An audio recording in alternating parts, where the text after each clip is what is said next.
a las visitas ha ido Sí. gente que ha perdido un familiar muy querido y muy cercano días atrás. Sí.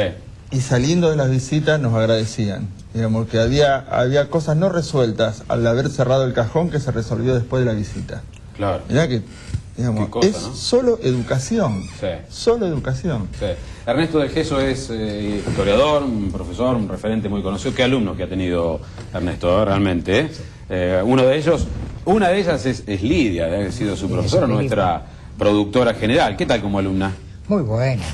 ¿Bien? Sí, sí, La sí. profe hoy día, ¿no? Sí. Bueno, Ernesto, ¿y a qué época nos tenemos que remitir para el primer cementerio en la ciudad de Rosario? Bueno, desde que prácticamente la ciudad comienza a urbanizarse, Ajá. nace, porque la ciudad depende justamente de la creación de la capilla. Sí. Y la capilla tiene mucho que ver con los cementerios, porque esa capilla, que se fue transformando en lo que actualmente es la catedral, era el primer cementerio porque debajo de la capilla se hacían los primeros enterramientos. Justamente el cura Alzugaray enterró a su madre a los pocos días, ¿no es cierto?, de haberse iniciado este Sí. curato. O sea que ahí comienza el primer cementerio. Bien. Y a los alrededores el llamado Camposanto, los alrededores. Lo que pasa que aquí hubo un proceso, ¿no es cierto?, de edificaciones que, bueno, todos esos restos se fueron perdiendo poco a poco porque, bueno, se tuvieron que poner en un osario. Sí. Pero vea, el proceso histórico del cementerio, en cuanto a historia solamente, Sí. sin entrar en los aspectos filosóficos, sigue la marcha bien de la historia. Porque ¿qué pasó con la religión católica? Hasta la época de los romanos, desde el tiempo de las 12 tablas, Sí. estaba prohibido enterrar en las ciudades. Tenían Ajá. que enterrarse detrás de las murallas. Claro. Sin embargo, cuando después del siglo IV, con el cristianismo, con Constantino y todo eso, resulta que, bueno, a Pedro lo sepultan en San Pedro, ¿no es cierto?, en Sí. la basílica.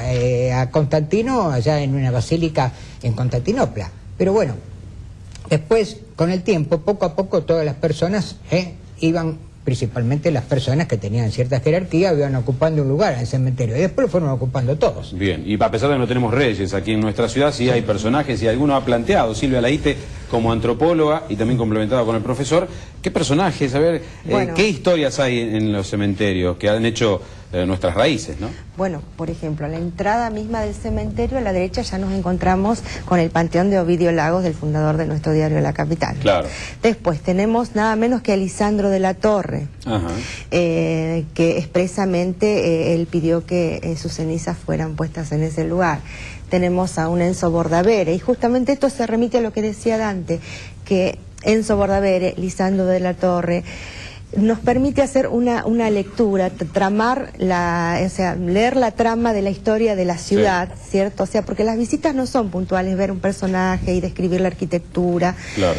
Y el monumento, sino que nos permite ir conociendo aquellos personajes a través de su parte cotidiana también, que hicieron a la historia de la ciudad. O sea, la ciudad de los muertos Sí. es una correlación de la ciudad de los vivos. Bordavere es aquel senador que se interpuso, ¿no? Que se Ante el interpuso intento de ante- asesinar a Leandro N. en plena de batalla. la Torre. Lisandro de la Torre. Lisandro de la Torre, perdón. Claro. En plena batalla por el tema de los frigoríficos, Por el tema, las claro. carnes. Él dio su vida por él. Claro. Y justamente fue una de las causas que anímicamente a Lisandro de la Torre lo terminó Sí. de abatir, ¿no? Pero sin duda sabrá allí, además de todos estos nombres históricos y de la política, tantos que hicieron Rosario, ¿no? Que forjaron la ciudad. Hay una placa muy antigua, así que para mí es encantadora, es la más A ver cuáles encantadora. te llaman la atención. Que dice: a la amorosa memoria de mi madre Petrona Ferreira. Petrona Ferreira Sí, era Petrona así. Ferreira. Que falleció en el pago de los arroyos a la edad en 1885, a la edad de 115 años. Sí. ¡Wow! 115 años Sí. antes de 1885, era una gallega con una polenta espectacular. Imagínate cómo estaba vestida en 1885 a los 115 años, la calidad de vida de esa gente que vino en carabelas o que qué sé yo. Bueno, eso se lo llevó el tiempo, se murieron todos. Su hijo, Sí. que le dedicó la memoria, si ella tenía 115, el hijo tenía 95 Qué o bárbaro. 90 y pico. Qué bárbaro. Digo, lo que quería marcar acá era otra cosa que se ve en los cementerios, eran los tremendos lazos afectivos que se tenía digamos, hoy se muere alguien, vamos, lo enterramos, lloramos 2 días, después ya quedó. No el famoso del que somos protagonistas, te dejamos el muerto, porque digamos, yo siempre digo que la gente se queja por la cuota del cementerio y tiene razón porque son los únicos que pagan, los demás no pagan. Entonces, con esa pequeña cuota que se va juntando, los que se tienen que juntar, esa responsabilidad civil, no solamente se mantiene todo lo que son los servicios del cementerio, sino la restauración de los monumentos históricos, que es carísimo, que es digamos un trabajo especializado y que ya no le pertenecen casi a la familia, pertenece al patrimonio cultural de la ciudad, de todos nosotros. Ahora los rituales han cambiado, ¿no? Aquellos mausoleos, esos nichos que eran una verdadera joya arquitectónica que se ven aquí algunos, pero que datan de hace muchas décadas. ¿Cómo está cambiando el rito? A ver, ¿cómo lo ven, profesor? Evidentemente se va a una simplificación arquitectónicamente, ¿no es cierto?